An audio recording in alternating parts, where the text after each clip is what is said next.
नगर निगम के दिल्ली नगर निगम के एमसीडी के अभी चुनाव होने वाले थे।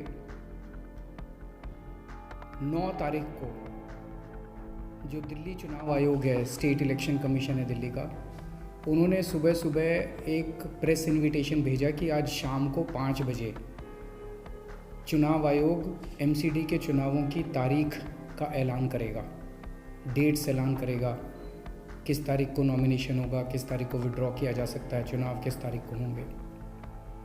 शाम को 5 बजे चुनावों का ऐलान होना था, तारीखों का ऐलान होना था। 4 बजे, उसके 1 घंटा पहले, केंद्र सरकार ने चुनाव आयोग को चिट्ठी लिखी कि हम दिल्ली के तीनों नगर निगमों को एक साथ एक नगर निगम बनाने जा रहे हैं, इसलिए आप ये चुनाव टाल दीजिए। 5 बजे चुनाव आयोग ने चुनावों केंद्र सरकार के कहे के मुताबिक चुनाव टालने का ऐलान कर दिया।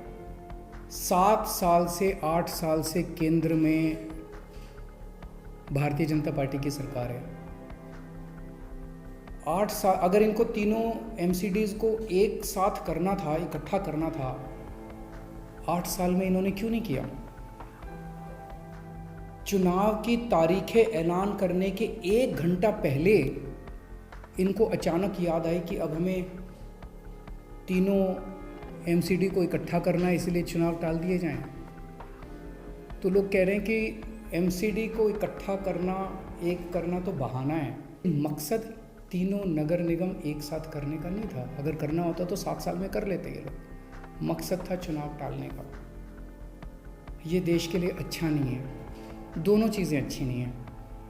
जो केंद्र सरकार ने चिट्ठी लिख के चुनाव टालने को कहा वो भी ठीक नहीं है, और चुनाव आयोग केंद्र सरकार के सामने झुक गया और चुनाव टाल दिए, ये भी अच्छा नहीं है जनतंत्र के लिए।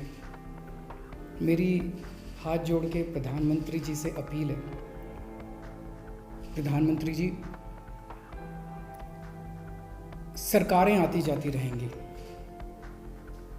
कल आप भी नहीं होंगे, कल मैं भी नहीं होऊंगा। हम इम्पोर्टेंट नहीं हैं, लोग इम्पोर्टेंट नहीं हैं, पार्टियां इम्पोर्टेंट नहीं हैं, देश इम्पोर्टेंट है।